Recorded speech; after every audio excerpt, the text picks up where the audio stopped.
So I listen to a lot of YouTube stuff before I go to bed, and there's this channel called You Are Creators, no, Your Universe, and it has the most amazing videos of so many things in life, how you can control your DNA with thoughts, and then the pyramids coming under the ice, and then ancient skulls where they're like massive.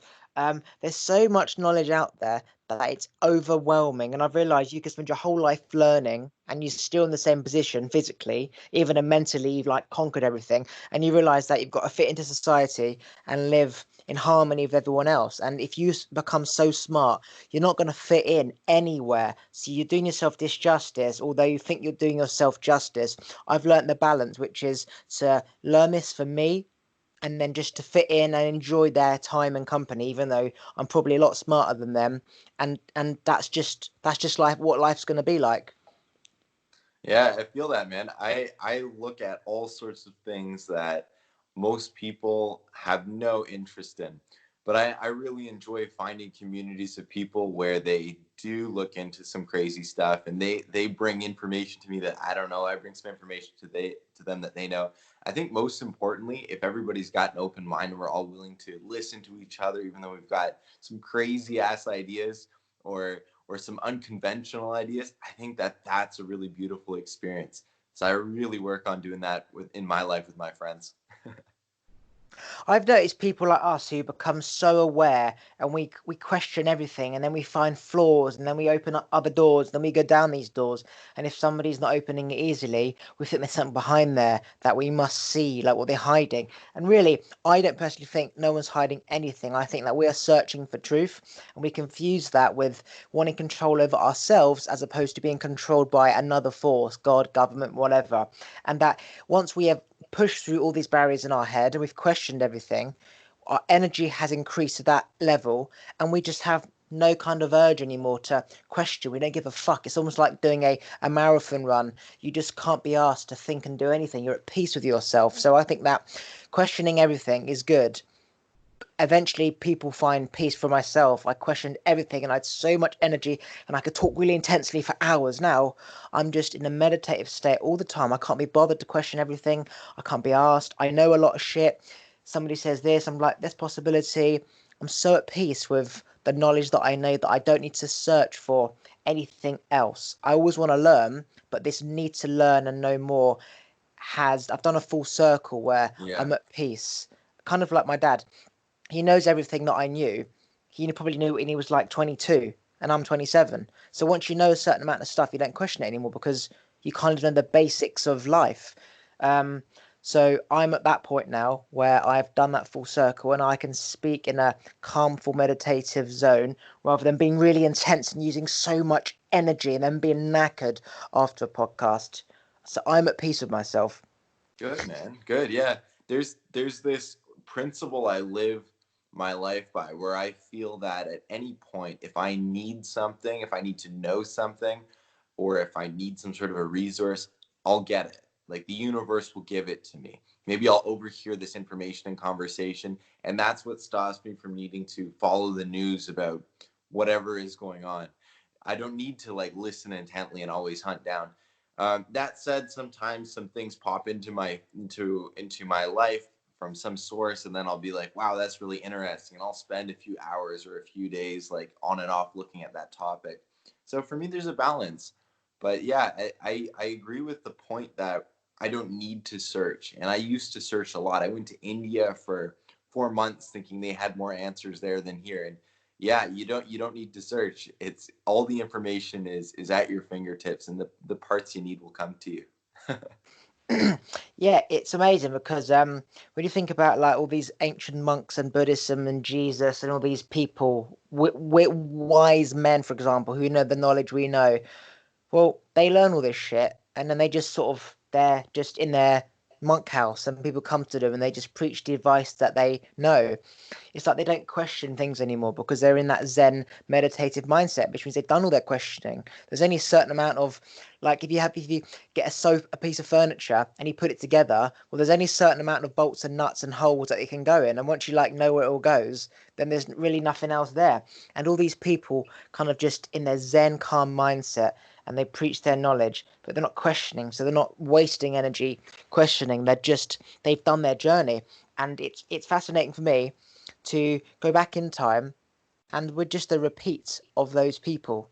We're just a modern day version repeat of those people, um, where there's nothing left to question once you've answered all of the main things that are there forever.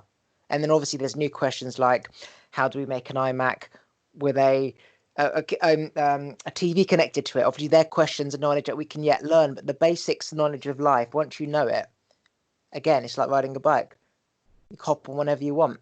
There's a balance there, man, because on one side it's really important to be content, and it's important to understand that you don't need to go searching for answers, but at the same time you want to have that beginner's mind that they talk about in Zen, where you're always ready to learn something new. You're always ready for the universe to show a new side of itself, a new facet of itself, and you always are ready to take your belief to the next level, and you're always willing to see how you're wrong.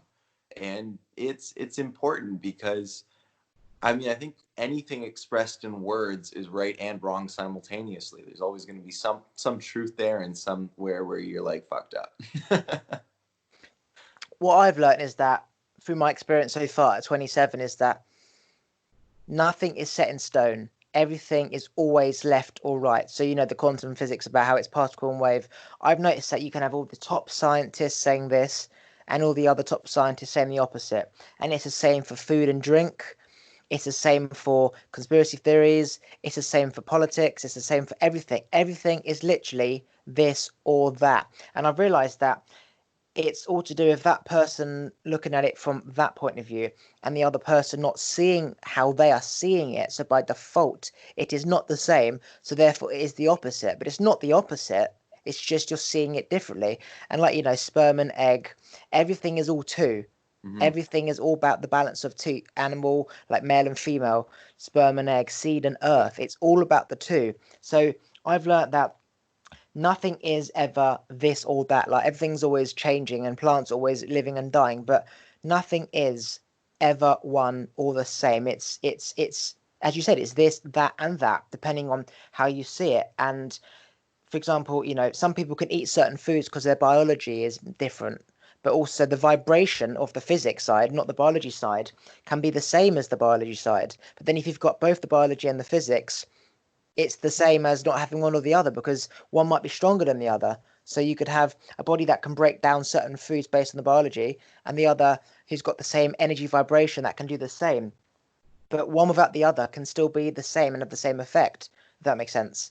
It's like power of the mind can prevent a flu, but also if you're healthy with good biology, you can also prevent the flu. But one Yeah. without the other might have an effect. So it's literally the thing about energy is always moving. It's never one. I mean, I literally have realized it's like people say consciousness is in the mind, and then they say it's in the brain. Well, that's either black or white because it's either when you die it's gone or it's still there.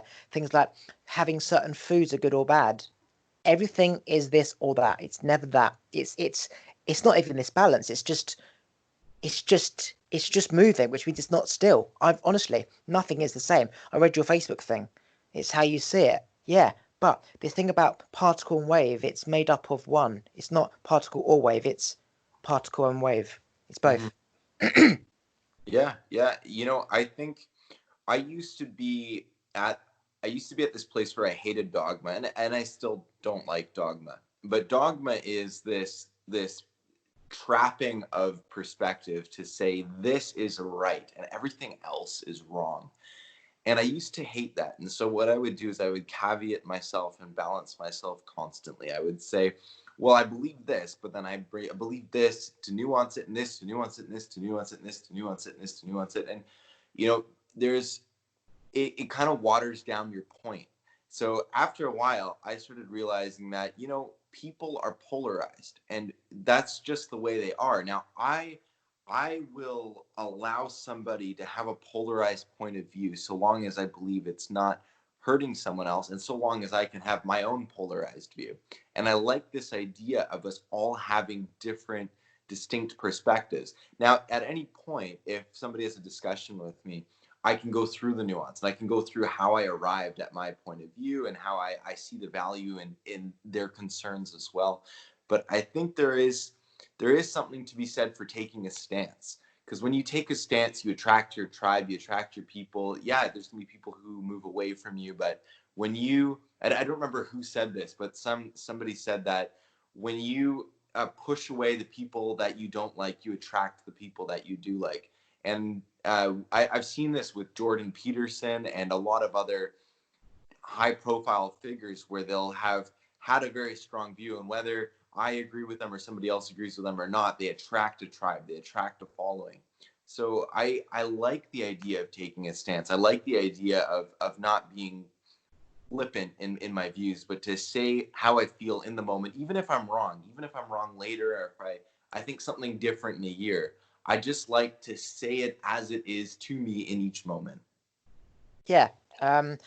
So many people don't really believe their own beliefs, basically. They want to believe because it means that they are strong and they are firm. But a lot of people, they don't believe their belief. And somebody said to me once, say that you know something rather than you believe. Because if you say you believe, it shows doubt, like there's Mm-hmm. room for influence. But if you know, it doesn't matter if you're wrong because everything changes. Like, as I said, 1 minute it's this and then it's that. I know now the stuff that I know based on the knowledge that I've learned. But it doesn't mean in the future I'm going to come into new knowledge and I'm going to hold my stance because I said I was right then. I want to be wrong so I can be right. I want to be right and I want to know the truth. And you can't like presume that everything you hear and see is going to potentially be wrong. Otherwise, you'll dismiss every single thing. That's just not what it's like. It's like you have to take people's word because you can't doubt everyone just because there might be a chance that they could be wrong. Sometimes you're going to have to go with the knowledge that if that road, if your friend says don't go that way, the road's blocked. Well, I'm not going to be like, well, I'm not going to take your word in case it isn't because it could be. Whereas there could be one chance where it isn't blocked and I ended up going against them and it's open. What I'm trying to say to you is that you sometimes just have to take people's word because otherwise you'll be dismissing and questioning every single thing, which means that you're probably going to end up being wrong and they're going to end up being wrong. But that there is no other way unless you just don't civilize. If you don't connect with anyone in society and just do what you are doing, and you'll see everything at present. You can't question everything because everything changes. When they said that, that road might have been blocked. And then a second later, it could have been open. So do I question them and say, well, just in case he's wrong, I'm going to go check it out? No, because he was right. The point is that everything is constantly changing. And if you think you're right now, that's based on what you know. And the chances are, because everything does change, you're going to be wrong in the future. And that's also fine. A lot of people they hold their ground, so they don't have to admit that they were wrong. That's an ego thing. An Hmm. ego thing.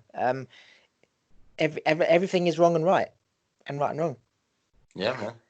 I totally agree with that. There's so many times that I've been right, and then I've been wrong, and I've realized that I thought I was right, and then I've been wrong, and I realized later I had a incomplete picture, and yeah, it happens. And I think when it comes to taking in information, when do you trust something? When do you make that choice that says, yeah, I'm gonna not go down that road because that guy said it's blocked? Well, to me, it's if I have that sense of trust, that's one way. If I trust the person who's speaking, if they've said enough things, I can feel their heart. I can feel that their intention is clear. They're not trying to be all shifty on me. I don't feel like they have another motive. They're really expressing themselves, and it makes sense to me. And another way is if there's a synchronicity. If it's like, well, a whole bunch of things have been pointing towards that being blocked. So even though I don't know this person, I don't know this particular source, because it's been confirmed by the universe in a few different ways, I'm gonna say, yeah, that looks like information I can trust. So those are usually the two primary ways, and then also just my intuition would be even a third way. Just feeling in the moment, even if I don't have a lot of information, I can just sort of feel if there's something I need to do with that information. So those are the three ways that I use information to make decisions. So trusting your gut always number one. If your gut matches up with what they've said, then that's right. Technically, it's going to be right. If your friend says the road's blocked and you're like, something doesn't feel right. It might be when he went past it 2 hours ago it was, but now it probably isn't. And I've got such instinct that I always go with my gut. and often I'm always right. Like I'll go down that path and it was open. And he was right at that time, but things evolve. It's like if you had cancer 20 years ago and the doctor said he had chemotherapy for cancer, 20 years later, if you looked at your thing, it says he has cancer 20 years ago, but the language has like it's present. But that was 20 years ago. We're constantly moving. So just because I had diabetes or had cancer doesn't mean I still have it. Just if I had Tourette's, had OCD when I was 10, doesn't mean I have it now. It doesn't stay the same. Like everyone thinks things stay the same, and it doesn't. It keeps moving. Can the cancer come back? Can Tourette's come back? Yeah. When you understand why these things happen, it's just a change in biology and energy. Um, that's yeah. I love that because there's this fallacy in our science right now where we think evolution happens really slow. And in some ways you can see how it's true, how there is a like I'm not just suddenly sprouting wings, you know. But on the other hand, even our thoughts can change our DNA, especially which ones are active or inactive in any given moment. So in another sense, we actually can evolve rapidly. And there is this type of cotton which I think Monsanto's GMO'd to put a toxin in to kill bugs so that if the bug were to eat it, it would die. And it worked for a while, but then in a short period of time, the bug started eating it again because it had already evolved to be immune to that toxin. And this isn't in a long period of time at all, just a few years. And in the same way, our bodies can adapt. And who knows at what that rate is? If you believe that you can adapt and you are I don't know all the factors that are required, but I know our mind and body are connected. So I'm imagining if you have rigid thinking, your body would be more rigid and less adaptive. But if you are more open in your thinking and you allowed yourself to take on new habits intuitively, that could probably produce new thought patterns and new results in your body. And potentially you could evolve rapidly to any sort of a situation, even something that was toxic to you previously. See, that's also something I wanted to say. I've always believed that, mind and body is different. For example, just because you are trapped doesn't mean that you can, astro, whatever it's called, travel the world in your mind. Or if the doctor says you're disabled and you're paralyzed, the mind's not the body, so you can make yourself walk again. What's interesting is I heard the other day by top people saying that the mind and body is connected. So again, it's like, well, how can these people, top of their game, say it is and it isn't? And the answer is it is both. Yes. It's disconnected when you want to achieve something with the mind, but when you understand how the mind is connected to the body in terms of energy healing and how the blockages and the trauma in your brain, which you could say is the mind, which I don't believe is the mind. I believe the mind is the energy and the brain is the body. But you could say the mind is the brain and the brain's connected to the body. Then yes, it is connected. But that's also like saying, is consciousness in the brain or is it not? Again, it's how you look at it. There's arguments for and against. And the bottom line is, like, is there a God? You will never ever know. It's all perception. But yeah, the mind and the body is connected. It's not connected. It's both. Biology without the physics could be good. One without the other might work. It's like a plant. If you don't water a plant for 3 days, you see it start to, the leaves go brown very quickly. And if you give it sunlight, it shoots up. So everything happens in the same time, death and life. If you eat really shitty, your body's going to deteriorate really quick. If you eat really healthy, it will kickstart and start to grow as it should do, and cells will start to divide, and old cells will start to die off just as quick. So you could smoke and fuck up yourself and recover just as quick. It just shows you that everything in life wants to live, and that actually we are causing the issues based on what we think is real. Like I'm starting to do cold showers now, and I always know that the mind is powerful, but I'm seeing like this program. It's called the Goop Factory on Netflix or whatever. You should definitely check it out. It's Gwyneth Paltrow, the Goop Factory or something. Just type in Goop, Goop, and they jumped into the Antarctic lake. This person who taught them through cold and to embrace cold. They managed to get these 5 people to jump in the lake. Now, obviously, I know that is power over the mind. That's also the same as hypnosis. But your perception of I can't do this is based on you haven't been able to do it before. But with training and everything, you can get yourself into that mindset.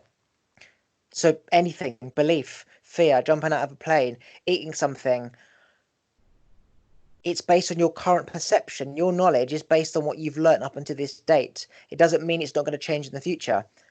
If you don't want to change, then you're going to be stuck here. But if you have a reason to change, then you can try new things and your body will go into the mind. Essentially, we are in a default state based on our past, like the cells, like that's it, the genes can be changed by thoughts and environment, as you know, based on the fact that your mindset is keeping them in that state based on belief that my uncle's going to get heart disease anyway. So what's the point in doing anything different? It's a default state that but you keep yourself in. You can change, just like you can water the plant, and it's going to grow. If you don't water the plant, it won't grow. We're the same. Our body, you give your body what it needs, it will grow and adapt. You don't, it won't. That is what is so powerful that I'm realizing lately, that everything can be changed by belief. Like I could heal cancer by the belief that I could. It's not you need to study this first. Wrong. It's the belief first that puts you into that paradigm shift, and then you learn.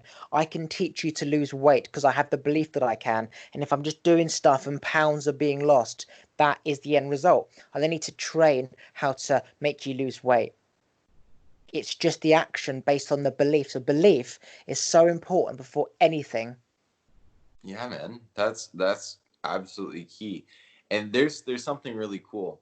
When you have the belief that you can do something and you know that you're going to do it, the universe will conspire and bend probability in your favor. And quantum physics has shown that. Recently there's been a quantum physics study where they took a light and they took a light and a plant, and it was a completely dark room, so the plant needed the light to live. And then they had the light shine based on quantum probability. They had it shine in one of the four corners of the room at any given point, and the plant was put in one of the four corners. Now without the plant there, the probability distributed evenly, but when the plant was put there, the light disproportionately shone towards the plant compared to any of the other four corners. And that's because the universe conspires to give you what you are meant to do, to give you the life that you are meant to live, to give you the support you're meant to live. So when you make a decision, yes, I'm doing this, or yes, I'm gonna conquer cancer, I'm gonna conquer my family's heart disease, I'm gonna conquer Tourette's, it will happen. And even if you don't understand the science, even if you don't understand how, everything will work out. Everything will be bent in your favor as long as you have that single focus, that decision that your life will be in the way that you envision it to be. So that quantum experiment, the double slit experiment, where it knows you're looking at it, even if it's a computer, if it's a human, even if you're in the opposite side of the world in a room, it still knows it's being observed. How? I look at it like this. We're in a box, which is the universe, and in that box, everyone's already connected.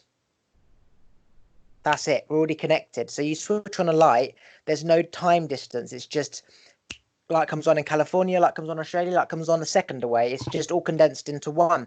And the plant has photons, whatever you want to fucking call it, coming out of it, going towards that sun, essentially to bring it back like data transfer. And that sun sees or feels, that light feels the energy coming from that. So now it's essentially just like ants underground. They're walking along with their leaves on their back, going towards the queen, and they're just like going backwards and forwards. They're all in like sync. But that is very interesting because it means that, well, the light knows it's being observed, so it's in sync with that. So the thing about observation, it's not that a human is doing it via consciousness, it's just our vibration coming off us when focused on something with the vibration. If it's not in harmony, it's a disharmony, so it will pick up the difference, so it won't be in sync. So it's going to be like, it's not going to fit like a triangle and a square, hence why it suddenly becomes a wave or whatever. Where if it's a square and a square, it goes in flow. So um that is very interesting because it seems that everything with an energy field is a magnet and it's attracting to other magnets and that picks up that thing. And if it's in sync, like light and the plant, it will flow or be in like particle. Whereas if, for example, that wasn't a plant and it was a teddy bear, that's essentially a wave. That plant is a light. No, that light is a particle, and it's not the same, so it will just spread out. Yeah. Yeah, it's like cooking a fish into the river. You like, yeah. The story about he was he was hunting for a fish and there was no fish and he turned just slightly to the right and the fish was coming that current and all the fish was there. So I think so all the fish was just to the right and he was focusing slightly, he was north, but the fish were true north, which is just to the right, and he turned his fishing reel that way and all the fish was coming past. So just that difference of like Yeah. knowing what you're looking for or you're trying to seek. That is very interesting. I didn't know that Yeah, plant thing. I learned that I learned about that in this documentary I just watched by Dr. Stephen Greer called uh, oh dear, what's it called? CE5K, which is it's something. If you were to look up Dr. Stephen Greer CE5K, that would bring it up. Oh, Close Encounters of the Fifth Kind, and it was about different UFOs and how the mainstream is going to be releasing a lot of UFO information and creating a UFO paranoia, because if they if they show that there's this outside threat, then we'll be forced to be one as a species, which is great, except that they want to rule it, which is not so great. So they're going to create this negative hype around UFOs and about some sort of fake alien attack or something. And he was showing how there's already public facing FBI or CIA groups that are dealing with UFOs very seriously, which is really interesting. So anyway, and he was showing his alternative narrative is that actually these are beings that are lovely, and he explained how when you go into your conscious, when you go into who you really are, your consciousness, like you don't see race, you don't see the differences between gender, and it's the same with people from other planets or other entities. You wouldn't see that difference. There would just be, hey, I'm conscious, you're conscious, we're both having a different conscious experience. And these entities, he was actually showing how they are here to help humanity, and they have been like disabling nuclear missiles and stuff. Look, it sounds a bit crazy, but when you watch it through his grid, he explains that the systematic manipulation of the media to hide this from us, uh, and then he explains how to actually contact aliens, and he brings groups of people out to contact aliens in parks, in sacred mountains and stuff. And man, he's getting like crazy stuff, like where UFO ships will manifest partially from their dimension into our dimension on camera. And he had this one guy, an alien came into their circle. I'm saying alien, extraterrestrial came into their circle and like healed this guy's ears, and he had been like he had need hearing aids since he was like 12 or something. Really interesting testimonies. And it's easier for me to believe this stuff because I actually have like a bunch of friends who have seen them sober, and then a bunch of friends who have talked to them when not sober. So that's, I don't know. And it's interesting stuff. And he explains the quantum physics behind it and everything. So definitely check that documentary out if you haven't seen it yet. It's worth watching. Bunch of friends who have seen who? Sorry. Yeah, like I have one friend in Peru who I interviewed on my podcast Behind the Grid, and that episode is probably coming out in a week or two. And he was looking at this it's called a maloca. It's like a place where they do ayahuasca. It's like a little retreat center with a hut, and he was just looking at it from a bit of a distance because he was walking towards it, and he saw two UFO spaceships like over the trees, circling around it. And his girlfriend was with him, and they both saw the same thing, and they were both sober, which was really interesting. And he's also talked to a lot of extraterrestrial entities while on ayahuasca, which I thought was also interesting. He had full conversations with um, different extraterrestrial life forms, and And there was this one point where he thought he had fucked up our planet because he had asked Mother Ayahuasca, which is the spirit of the ayahuasca vine, to put him in contact with an extraterrestrial. So she did, and she put him in contact with this really intense one, and was and then my friend was asking this intense ET like what his purpose of life is, and he said it was to consume, and he just like consumed like planets and ate as much material as possible, and he didn't even have a form. It was like dynamically like moving like amorphous kind of a cloud. And then it asked him where our galaxy was and where our planet was, and he's like, oh, it's right here. And he like showed him telepathically.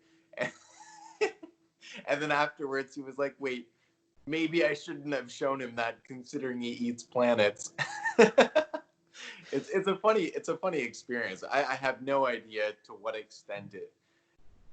Yeah. Anyways, just leave it at that. So this is the thing I think about. It doesn't matter how rich you are, how smart you are, whether you're a world leader, a celebrity, or whatever. We're all human, and our brains can do exactly the same. So there was this RAF person in the sky who claims he saw this UFO pass. Now he's a credible person, smart person, like he's a credible person. You wouldn't think he would lie. Just because he wouldn't think he would lie, or you wouldn't think he would lie, doesn't mean the brain can't play tricks. For example, if you're up really high, there could be limited oxygen, which could cause you to hallucinate, for example. If you're going really quick, the G-force could do something to your brain. It could be, for example, a light on the reflection of inside of the jet, like a reflection of the light, like an orb thing, like a, reflection. The point I'm making is that when I was 21, I was convinced I was speaking to my dead grandma as her ghost. Convinced.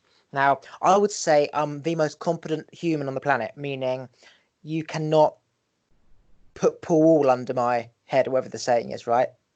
And that my judgment and competence is extremely high. So I would be able to see through stuff. And I think to myself, right, so if I'm saying that anyone should be able to take my judgment over anyone else, and if I say it is this, then you could rest assured that I've done the research and I've questioned everything, and I don't want to believe bullshit. So if I'm saying I've seen a UFO, you would take my word for it. If I'm saying I speak to my grandma, it should mean that anyone can speak to ghosts and ghosts exist. What I'm saying is that, like the RAF pilot, he's a credible person, you're taking his word, but he's still human.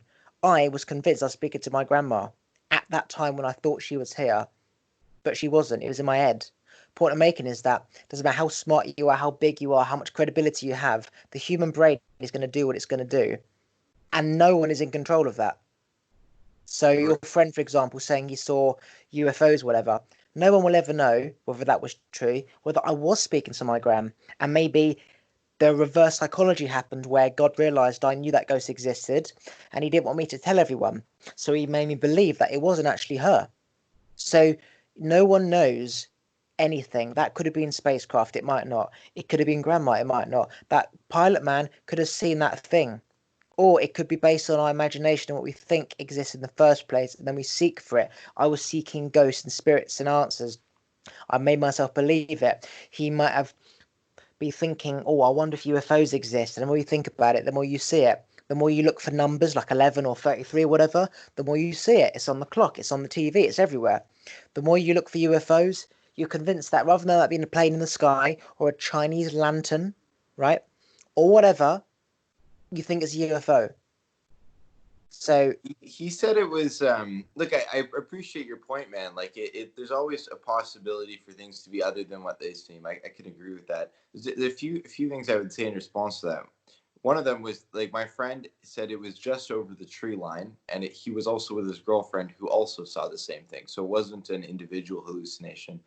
uh, it it would it would it's a lot harder to explain a group of people seeing something without any sort of a like there wasn't like a hypnotist there trying to make them see something. Like they were just like walking along a path, and then suddenly boom, they saw two UFOs just over the tree line. So they were rather large. So and there's two of them. So like it's interesting. And then another thing I would say is like the whole world is in your head. Like everything you see is in your head. So you're having a conscious experience. The idea of trying to find something objective is insane. Like I think it's actually an insane task. There isn't an objective reality. There's only relative reality. So if you see your dead grandma, you see your dead grandma. Now, does that mean you saw her in the physical plane? Like, no, you saw her in whatever that plane was. And we live in such a tiny, tiny little frequency. Like our senses can pick up barely any of the entire electromagnetic spectrum. So we're pretty much blind.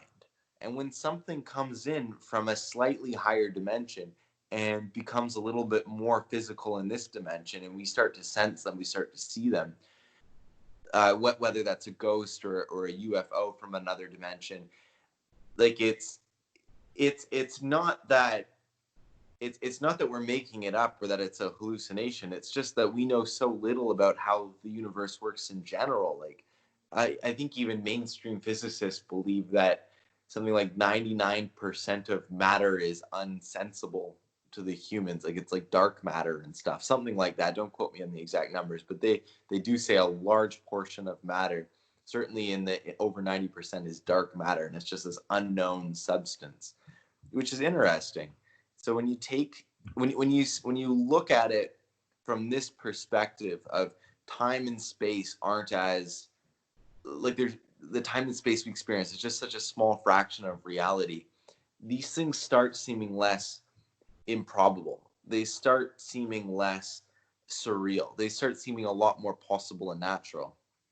And even though we may not have the right word for them, like ghost or alien or whatever, maybe we have like a really, really limited understanding. We could say with certainty that there are some forms of life out there, or some forms of materials and experiences and objects and realities outside of the limited band that we experience on a day-to-day, yeah, day-to-day reality.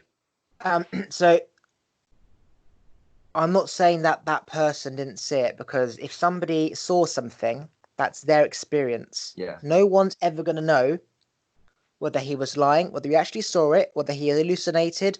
There, you don't know. That's the point. If somebody's saying they're speaking to God, I could say that's just your neurons firing up, and that's a voice in your head. It could be grandma. It's not for anyone to say it is that, that, or that. It's our own experience. Okay, everyone is here living their life for them, and whatever you believe that makes you enjoy your life in that moment, no one should take it away. That's why I do not care about religion or politics, because it's your experience based on that. Now, I'm somebody who used to be so utterly obsessed and focused on something, so much so that I was just blind to the thing there. It's like I'm looking for my shoe, shouting at my mum, "Where the fuck is my stupid shoe?" Tearing the whole place apart, and it's just there. So now I question everything and I try and find flaws in everything before I believe something. So think about ghosts. I see things for and against God, for and against the UFO stuff, for and against. It's not that he's right or he's wrong, or I believe him or I don't. I would love for that to be right. I would love to see what he saw, because it's not about who's right or wrong. It's just if that person saw it, they saw it. Don't question people. People say I'm very what's the word? Naive when somebody says like, "Oh, Elvis is doing the gig next week." I don't go, "You stupid twat, he died." I go, "Oh, that's cool. Who am I to take away the your belief that you think he's performing? You might be joking, and I'm playing along with it, right? I'm having a laugh, but he might actually be playing. But you think it's him, but it's not. But that makes you feel good. The fact you believe it's him. At the same time, he might actually be there, and this conspiracy that he never actually died. So who am I to say, shut the fuck up? He's not performing, you twats. Like, that's not for me to do. That's your experience. And people say you're so naive. Obviously, he's joking. I'm like, I know, but that's not for me to say. It's not my, it's your experience, your journey. I would love to see things like the UFO thing. I see things from both perspectives, all the reasons why that could be real and why it can't be real. And it's not you thought you didn't. If you say you did, you did. And that's the end of it. Yeah, I I love that you say that. It's good to have that sort of open-minded perspective of allowing people to have their realities. I guess what I really like to do is I like to have a challenge against the null hypothesis that the earth is materialistic. I think that that is just one perspective, and I don't like to hold that one as more sacred than any of the other ones. I don't think it's a very good base reality. I think it's very limited, and it has very poor explanations for a lot of phenomena that I experience. So to me, I just don't like it when people make that assumption that, okay, I have to prove that it's not the null hypothesis of materialistic reductionist reality. So that's where I'm coming from. And like, if you want to believe in materialist reductionist reality, go ahead. And I'm not saying you specifically, whoever's listening, but I think it's important to hold that one in equal relevance to all the other ones. And then again, when it comes to equal relevance, more just like equal respect that people have them, and then you can rank your realities differently. Like maybe I rank the materialist reductionist one really low, and you rank it higher, and I'll rank one which involves extraterrestrial life higher, and you might rank that one lower. But it doesn't really matter as long as we all get along at the end of the day. We all hold respect for each other. This thing about, the blue and the gold dress, some see gold, some see blue. Mhm. Coincidentally, it was literally half. And this thing about Yenny, Laurel, it was a sound thing. Again, half heard this and half heard that. What does that say? It says that everyone sees the world different. What's interesting is there's positive energy and negative energy. So if you're low vibrating, you won't be able to hear as sharply as you would if you were in high energy, or your taste buds won't be as sensitive if you are negative and depressed, which means that technically if it affects those two senses, that what you see will be if it changed. So for example, why do so many negative low depressed people wear glasses?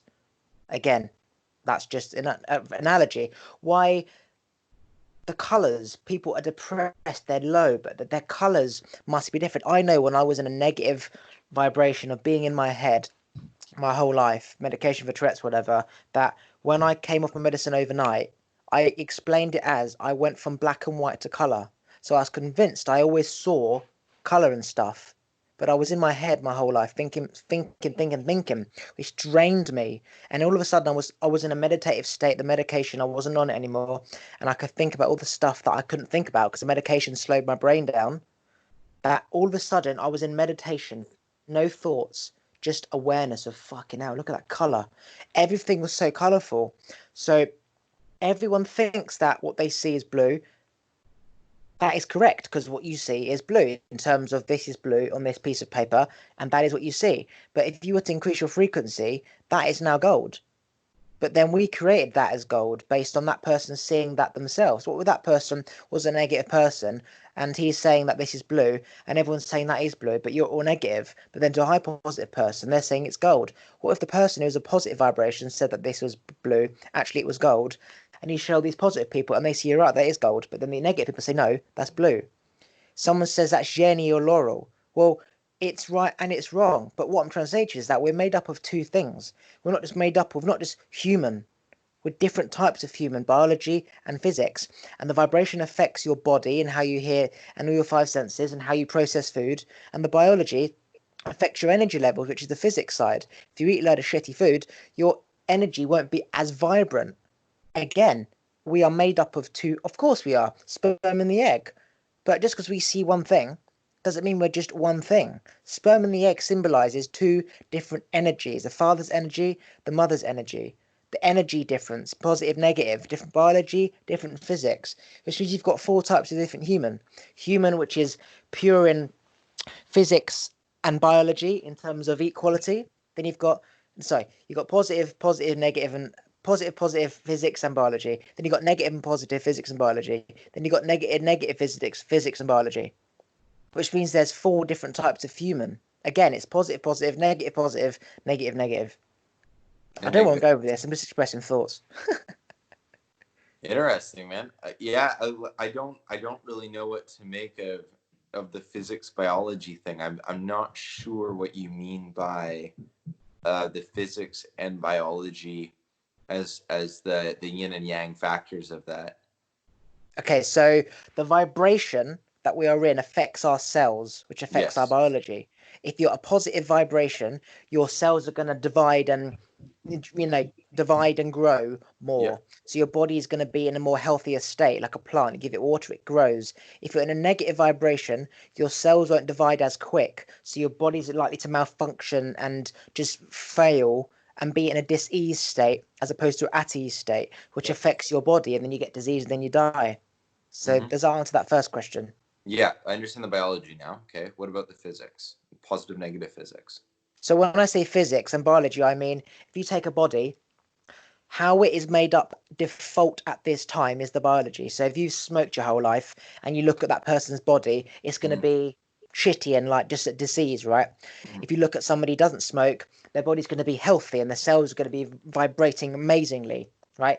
If you were to put that person into a very positive mindset, Oh, then he will change his biology based on his vibration. And now you compare that body before compared to when he was smoking in a negative state versus smoking in a positive state. yeah. It's a different body. So the physics is the vibration, but it affects the biology. Yeah, yeah. Okay. Does that That answer your makes question? sense. Yeah, so you're looking at the body and the mind and looking at positive body or negative body and like positive mind or negative mind. And then you're putting together all the four different versions of that. Is that right? Yes, so it's almost like if a doctor gave you a sugar tablet, okay, and you believed it was your own medication, your body would heal itself. So that's the I'd say Positive mind. the positive mind, right? Yeah. But if it was your actual medication, your biology would have reacted and you would have got the same result. So Okay. the mind Positive can do what the body. body can do. So it's one without the other, but it's also both. But if you didn't have the mindset and the medication, then your body wouldn't get better at all. But if you were told it was this, it will create the same results as if you took medication which changed the biology. It's the same outcome. So this thing about one without the other is okay. Two of the same, fantastic. But if you don't have anything, you're fucked. It's almost like a Yeah. homeless guy. Homeless guy's not going to change his life around unless somebody says, look, I'm going to take you, I'm going to get you, I'm going to change your life. He's got that guidance. So when his body, the biology is changed through the physics of that person's energy, dragging him into this mindset, he can do it himself. But in that person's current state of homelessness, where he doesn't have any reason to live, he's not very smart, he doesn't understand anything, there's no way he's getting out of it.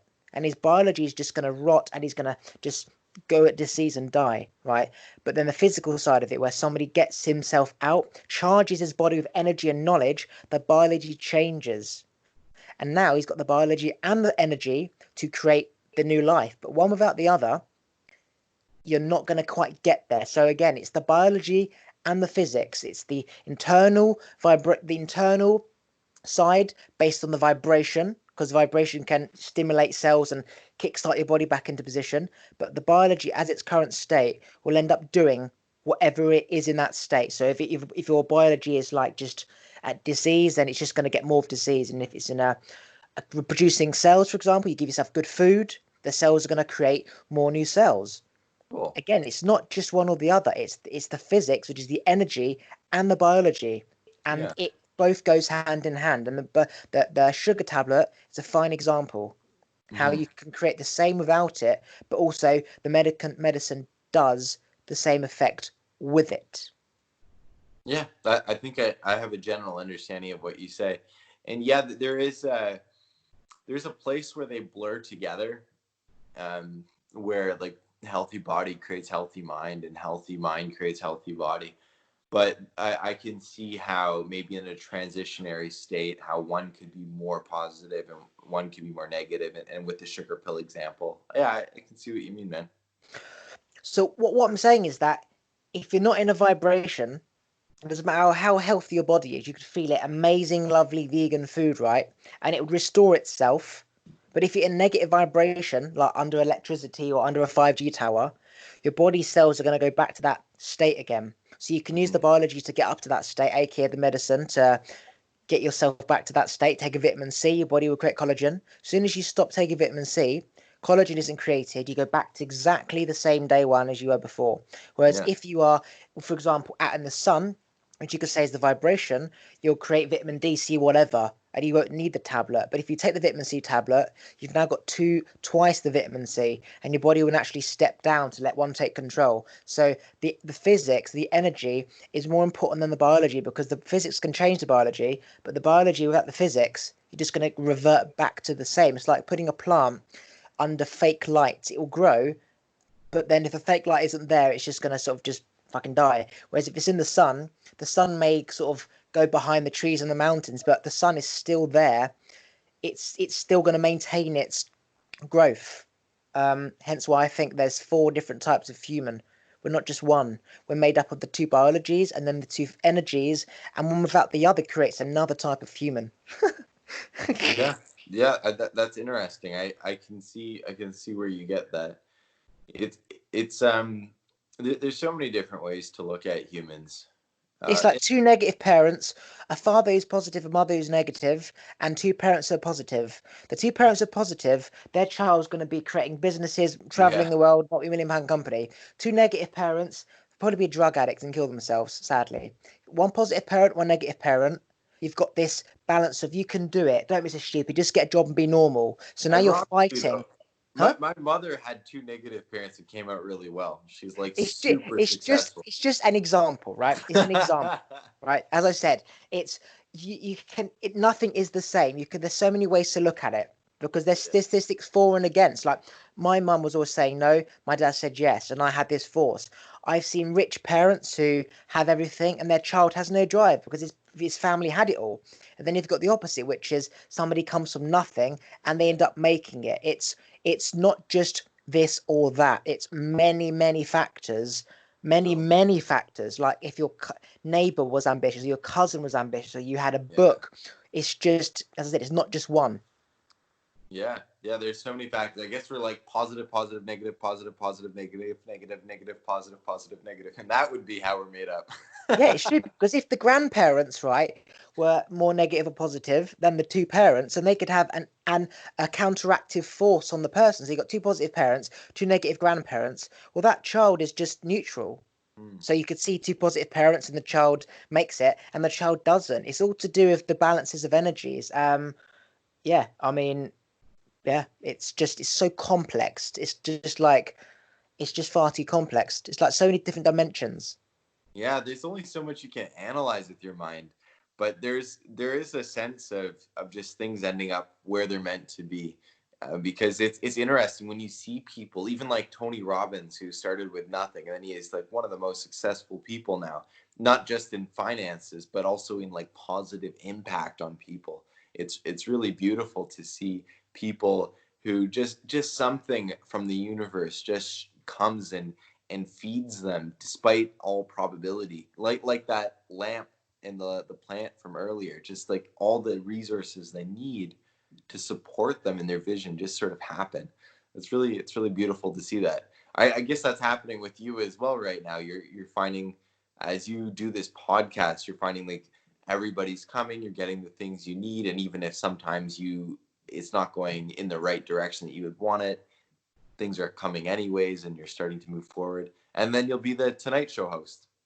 See, what I've realised is, yeah, is that I have truly learnt to let go. Why? Yeah. Because I have studied patterns of the past.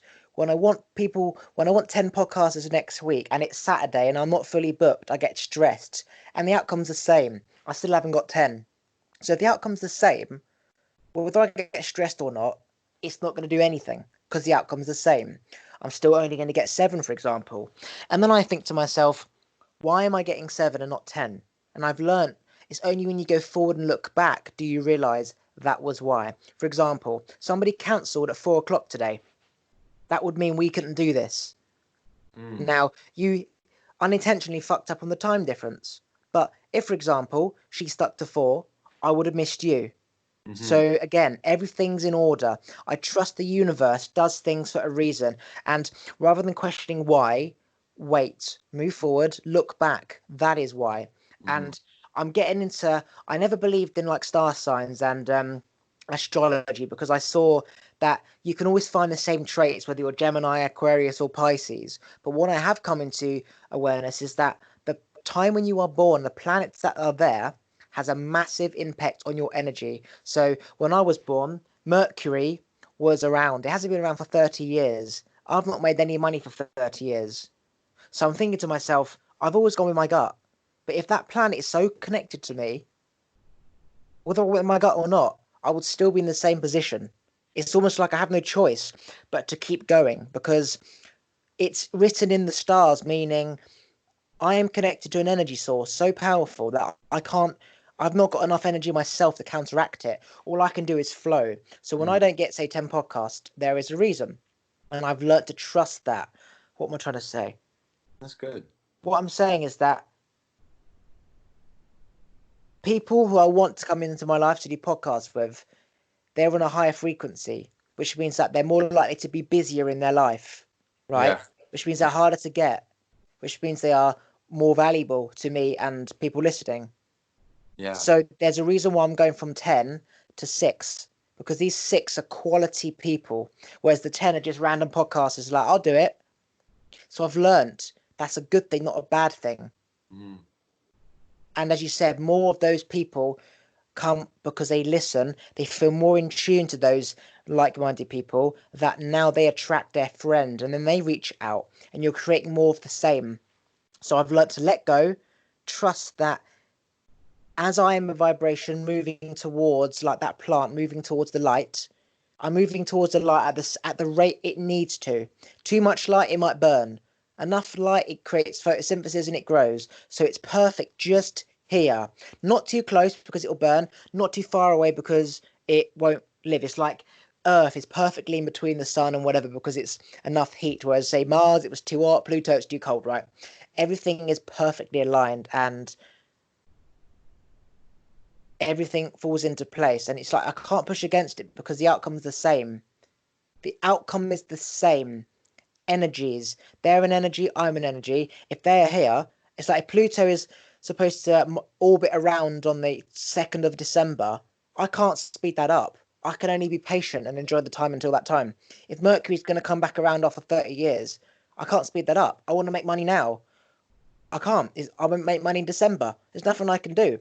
Surrender, let go, and then ironically, when you let go, it all comes. But is that because you understand why you're letting go, or because when you focus on it, it knows you're looking at it? Again, it's both. It's exactly both, and one or the other. Like it's physics and the biology, and both. Yeah, exactly, man. There's it's interesting that you're talking about the planets because I've had for a long time I've had this idea that the planet astrology was bullshit and all that. But then I started to think about it, and all of our ancestors thought otherwise until recently. And it's only recently that in the materialist reductionist worldview that they were like, no, there's no effect. And and then I started realizing that well, the moon has an effect. Like the moon has a large effect on the tides, and it has an effect internally. And when there's a full moon, there's more madness and like craziness that comes out. And yeah, some people get more emotional. Yeah, not everybody, but there are bacterias or parasites come out more and are more active and breed on a moon cycle. So there's it's interesting that there's a lot of syncing with the moon, and then there's also the sun. Obviously, undisputably, has a massive impact. So then the other planets will have other impacts too, but they may just be more subtle. But they're subtle across a long period of time. And a subtle impact across a long period of time is a big impact. It's just not one that's very easy to identify with our conscious mind. But our body can feel the pulls and the flows of these different planets moving closer and further away from our planet. So I yeah, I don't really know what to make of it. But yeah, you can't it's funny because I don't find I plan to work with planets really at all. But then whenever I my attention is drawn to what's going on in the cosmos, I find that there is a connection. I'm like, oh, that's funny that I started working harder at making money, and it's actually the perfect time to do that from a planetary perspective. It's interesting to see the plays, but yeah, I don't know. I don't really know for sure what's It's going it's on. it's kind of like this, right? Imagine you're a door-to-door salesman. You can knock on 100 doors, 99 people say no, and one says yes, right? So you can either take the physical effort to knock on, say, 20 doors Monday, 20 doors Tuesday, 20 doors Wednesday, 20 doors Thursday, and then 19 doors on the Friday, and one person says yes. You can either make that physical effort, or you can wait until Friday, do fuck all, and just go with your energy and choose that house, and he buys it. What I'm trying to say to you is that the outcome is the same. I always thought that there was this force against me.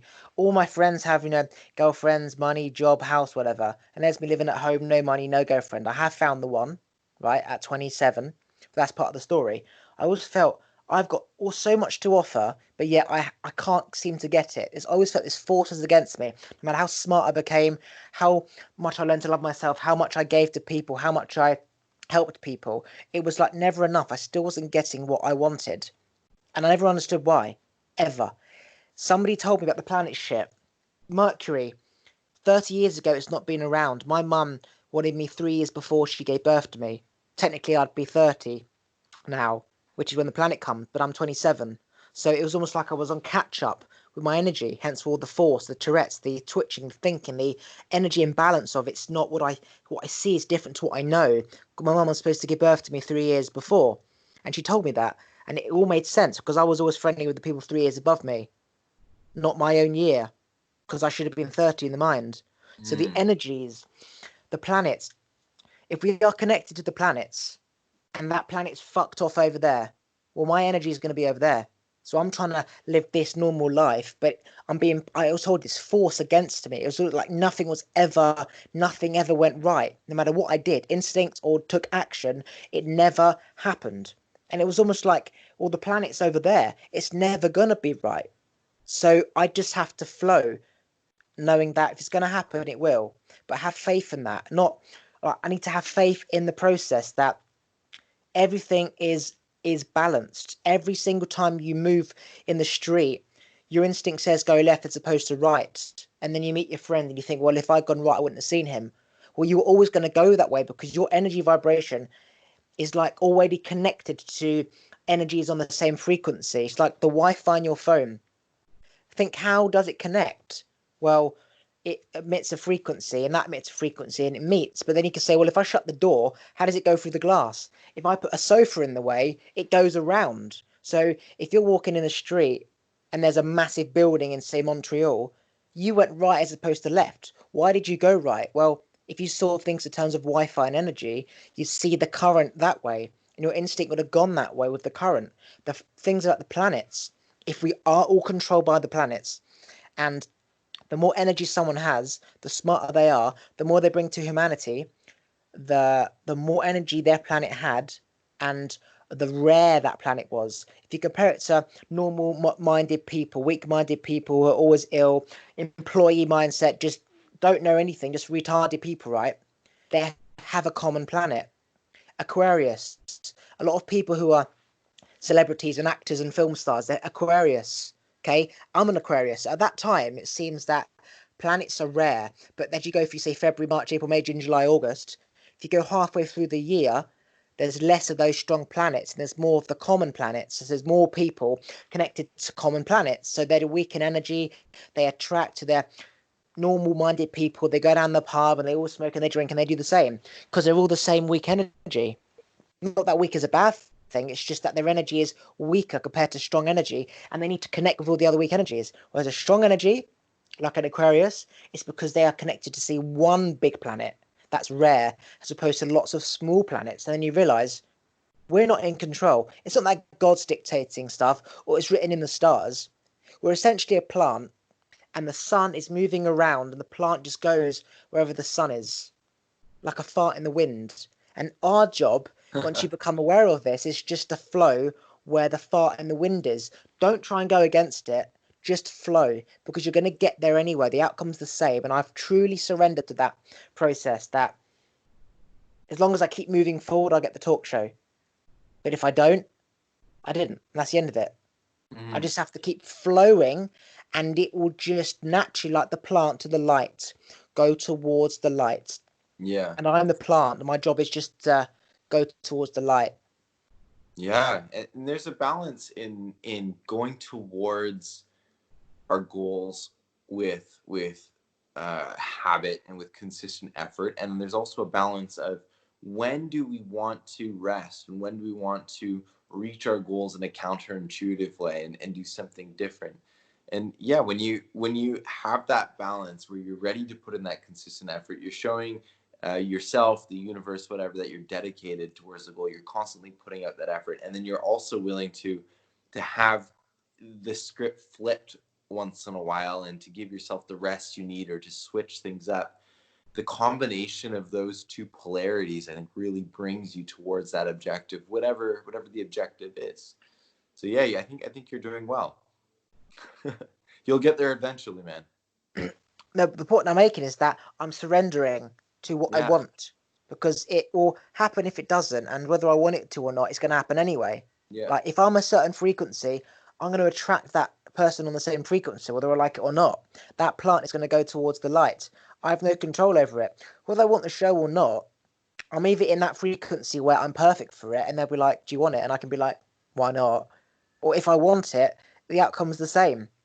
Hmm. Because if I want it, I'm gonna go towards it anyway. If I don't want it, if I'm the same energy, and I'm gonna gravitate towards those vibrations, it's gonna be there whether I want it or not. So surrendering and letting go means that you don't hold on to the things that we want and get disappointed if we don't. We just flow. We go past a KFC, grab some chicken wings.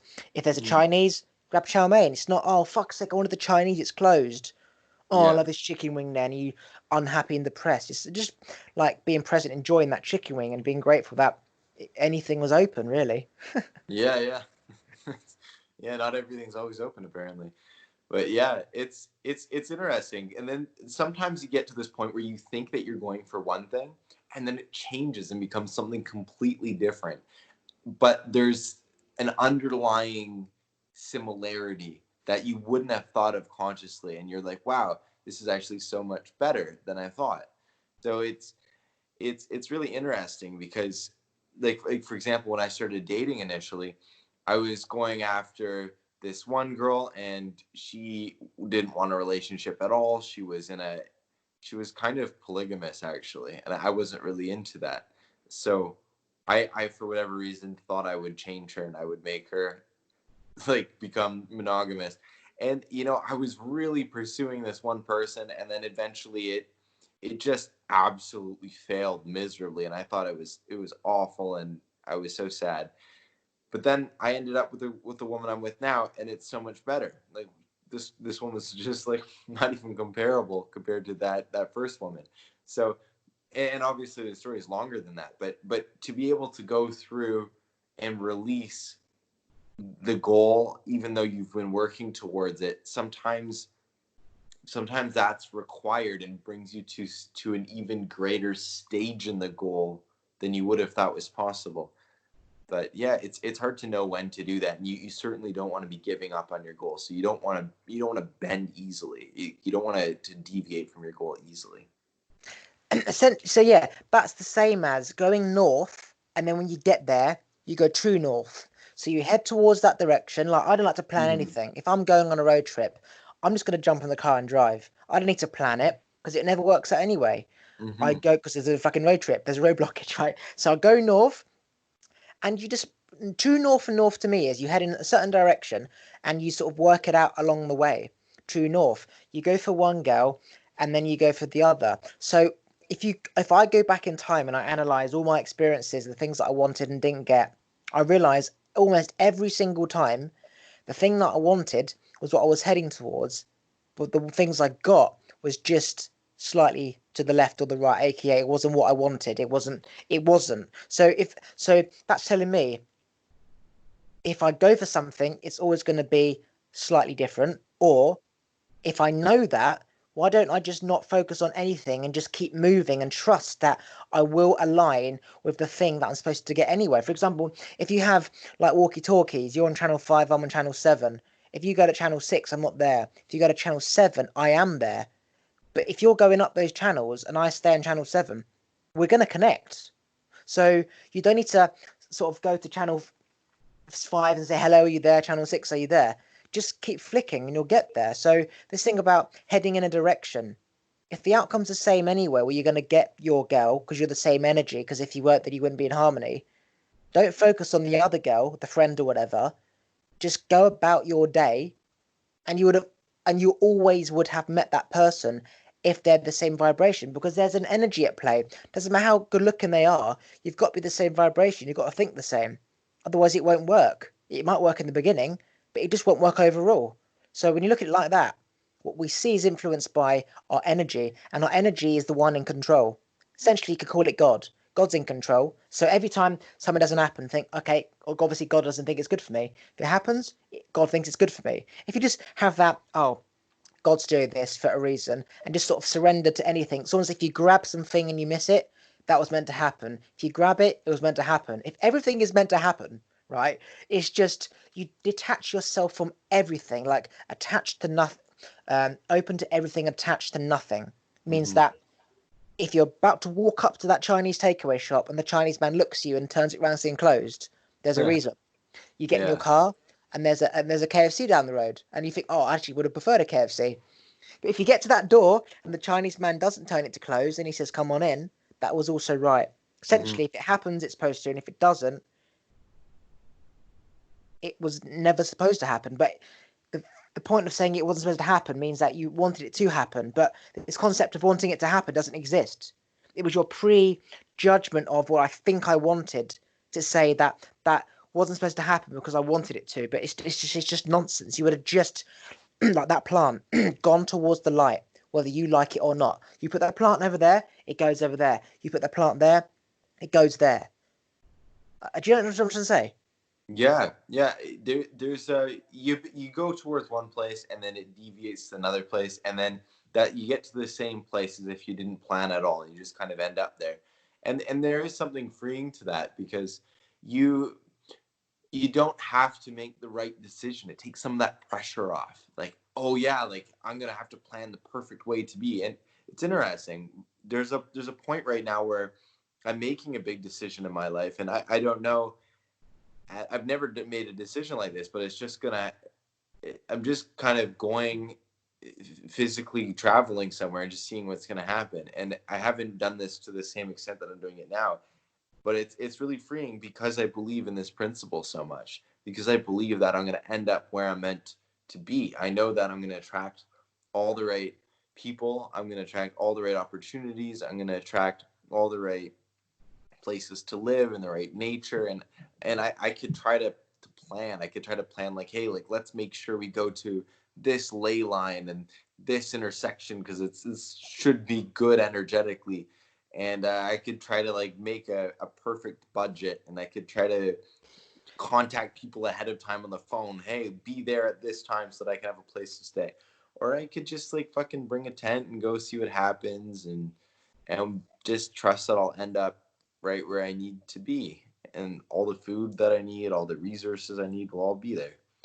Um, so yeah, there's no right answer, but at the same time, you do have to be consistent with like I'm still gonna be working on my podcast, even though I'm gonna be traveling and stuff. So yeah. Just imagine it's Friday night. You really wanted the Chinese takeaway, and your girlfriend says, I don't fancy Chinese. And you say, well, let's get chicken. And then she goes, actually, let's get fish and chips. And then you say, why don't we get that, McDonald's instead? The point is that you'll end up going round in circles and getting the Chinese that you initially wanted. So what Mm. I'm saying is that if the outcome is already set in stone, we are wasting our time setting up businesses and moving and planning. Shall I go to Bali, Asia? How many hostels are there along the way? Are my friends going to be there? Wasting time and energy. And really, we should just book the flight and just get on that plane. Essentially, we don't need to plan anything if the outcome is still the same. We think we're doing something by moving, but really, we're not doing anything. We're doing something by doing nothing. And what I mean by that is 50 steps in the wrong direction is a waste of time. 0 steps in the right direction, you've achieved something because you then have to go over there and come back. If you just stay here, you're in the right direction. It's almost like placing a man in the baseball field. The field's massive and he hasn't caught the ball. He's not done anything because the ball has always been going over there. So it's like, well, why do we need him there? And all of a sudden, one hit, that ball is right there. He just puts his hand out and he catches it. He was in the right place and he doesn't even have to move. He puts his hand out, he catches the ball, and the person gets out because he was in the right position. What was I going to say? This person who taught me about the planet shit, she's traveled a lot and she says that there's certain parts on the Earth that have different vibrations which are more in sync to different planets. So there's a reason why, for example, a lot of people go to Bali, Australia, or whatever, because the energy's there based on how it's where the Earth's tilt is or something like that. It's more in harmony with our energy. So, for example, you're in Canada. The energies aren't in harmony with you and your planets that were around when you were born. So you go traveling, you might go to Thailand, Bali, Australia, whatever. You could end up going to bloody Peru because for whatever reason that feels more better. And that's because your planets are more in sync where Peru is on the Earth as opposed to Australia. So where we go on the planet is actually in sync with our planets when we were born because where the Earth's tilt is and where the sun position is. That's why people travel to find themselves. And it's not that you could have found yourself in your room because you're in your head. Technically, that is true. You're balancing up your energy. You're going there to get other like minded energies to charge you up, to confirm that you are right because these people believe in the same stuff you do. So you are right. And it keeps you grounded in that energy.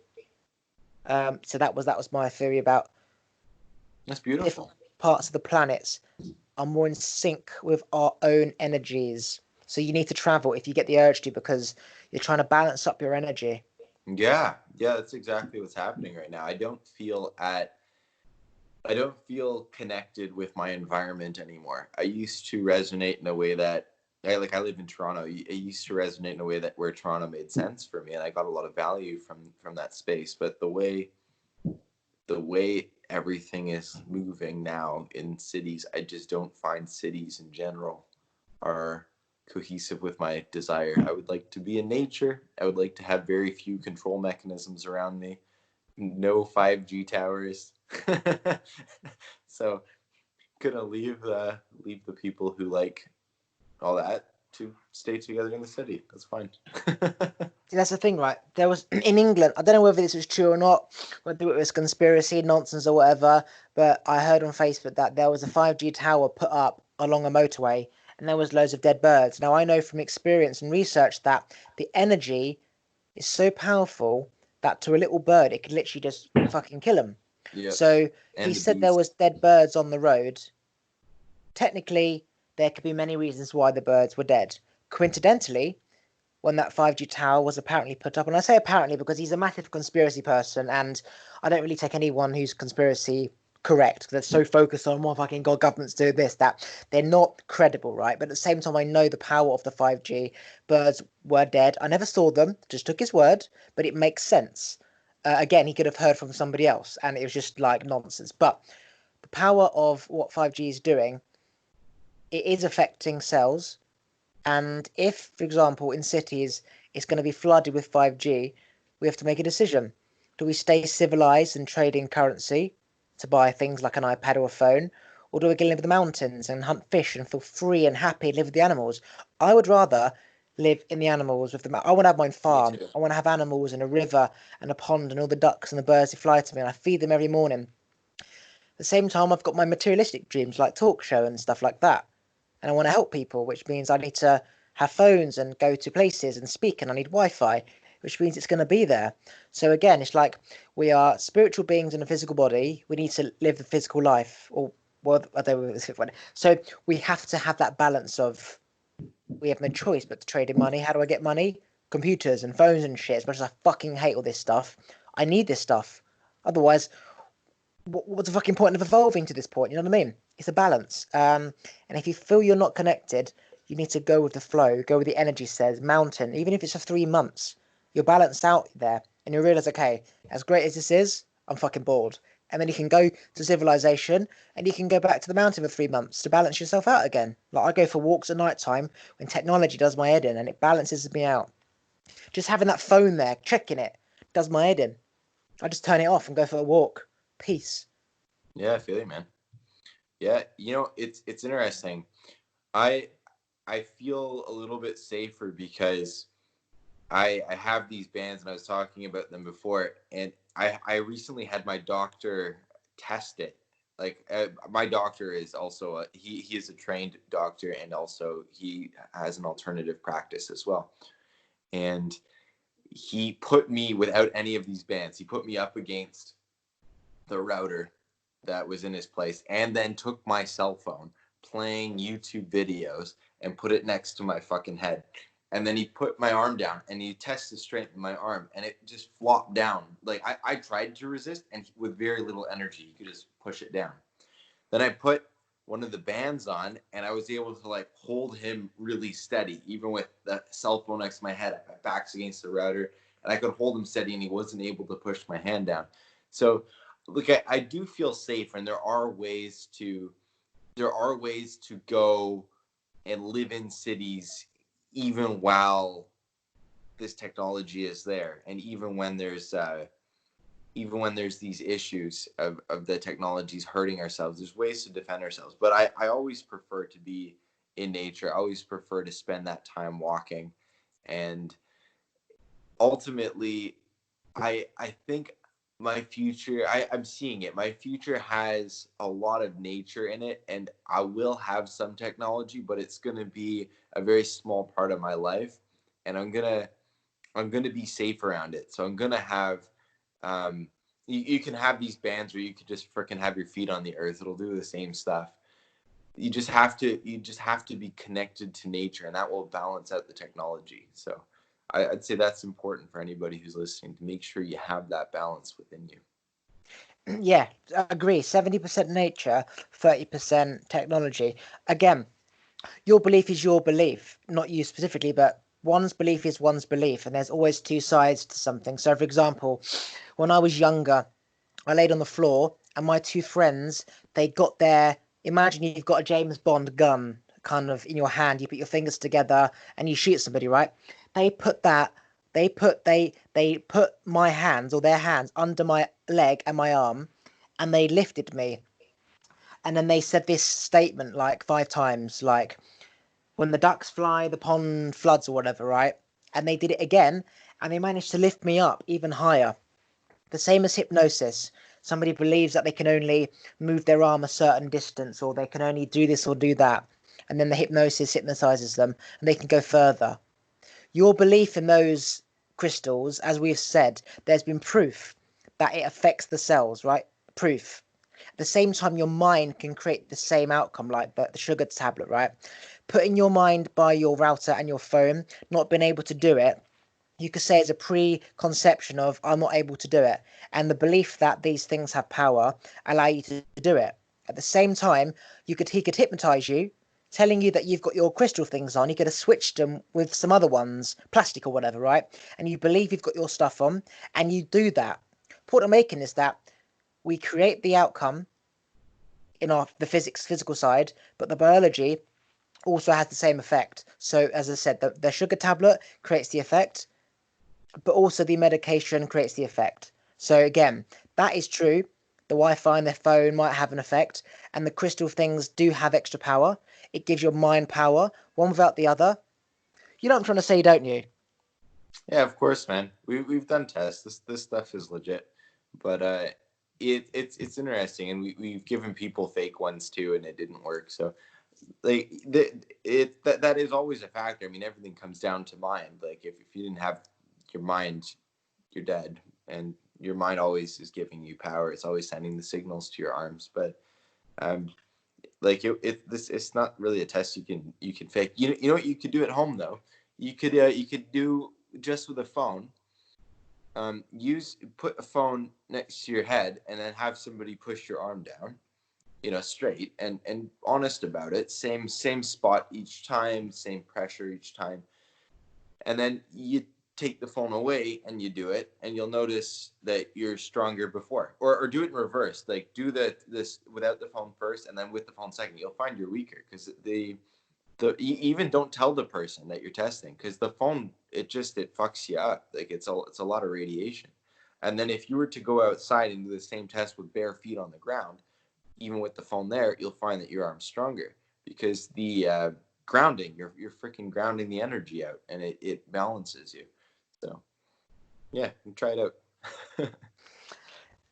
Yeah, I do believe in all of that. As I said, I'm not somebody who's this or that. I see everything both sides. Like I Yeah, see how that could be what you said, but also it's like, well, if you did this, then it's slightly different. Because I have done it myself. I have yeah. believed something, and just with a slight mindset change, the opposite's happened. Which is why Mm, I've questioned everything I ever thought was real, because it all I, turned out to be bollocks. Because I wanted it to be real, and I focused on it, and I saw what I wanted to see. But as I said, when I was younger, and they lifted me with the belief that they could, it just makes everything like.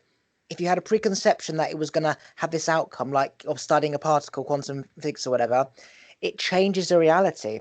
But then I'm saying what someone believes is what is right for them. And it's not about whether through hypnosis it could be different, change the bracelets, fake phone, stronger phone, because it's true. That phone does have an effect. The crystals do have an effect. But at the same time, there's so many other factors. mm, Stronger phone, weaker crystals, plastic fake ones, stronger phone, mind over matter. Everything is not. It's.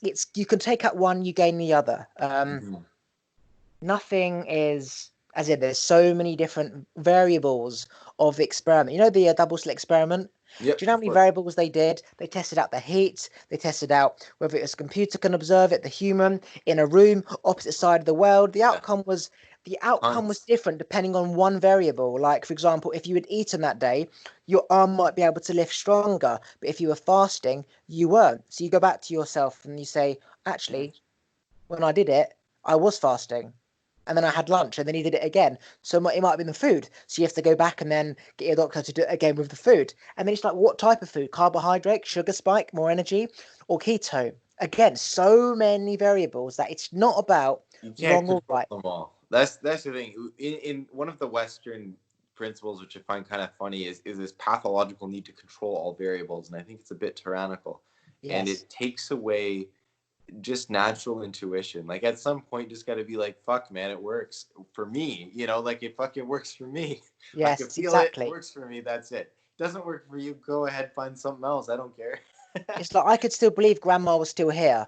Even though I know Yeah, she wasn't, I sure. could believe that she was because it makes me feel good that she's looking over me. Or it can be like, well, I know she fucking wasn't because I tried turning on my Mac with my mind without grandma and I did it myself, which means it was never her. It's all circumstantial. Um, let's end this because I think we've had a great conversation. It seems good to just end it. I just feel yeah. But quickly plug anything you want to plug. Yeah, well, I mean, if you want to check out these bands for yourself, we have a bunch of studies on our website, essentialvibes.ca, and it's mind-blowing technology where we have found a way to take the Earth's frequency and put it in these bands. And Five two so eight. even, pardon? 528. 528. The Earth's resonance No, frequency. 7.83 hertz. See, 7.83 hertz. It should another be. thing, I've seen so much stuff that's saying it's 528, 7.3, 49. Who's They're right? Who's different wrong? parts of the Earth. I say the Earth frequency just because I don't want to get into a science spiel, but there's a specific part of the ionosphere created by lightning strikes across the massive Got it. Got it. lifespan Got of it. the Earth. I simplify not to be deceptive, just to be efficient. No, yeah. But you I'm can find questioning my own. details on the Yeah, website. go on. Yeah, but it's cool stuff. You can check it out. There's some videos there. We've done some testing, and it's interesting stuff. I mean, ultimately, you'll have to check it out and try it for yourself, though. So, essentialvibes.ca if you like.